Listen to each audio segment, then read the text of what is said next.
เหตุเกือบทุกอย่างที่เจ้าต้องการเบิดแล้วแต่บ่เห็นแววความหักสิดีขึ้นตื่นผู้ชายหนาวๆคนนี้ที่เจ้าเคยลืมคือฟ้ามืดครึ้มบ่มีอดแส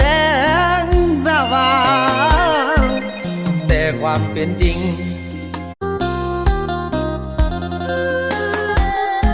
เหตุเกือบทุกอย่าง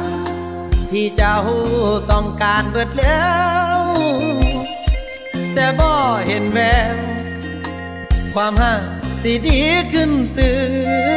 นผู้ชายหนาวๆคนนี้ที่เจ้าเคยลืมคือฟ้ามืดครึ้มบ่มีอดแสงสว่างแต่ความเป็นจริง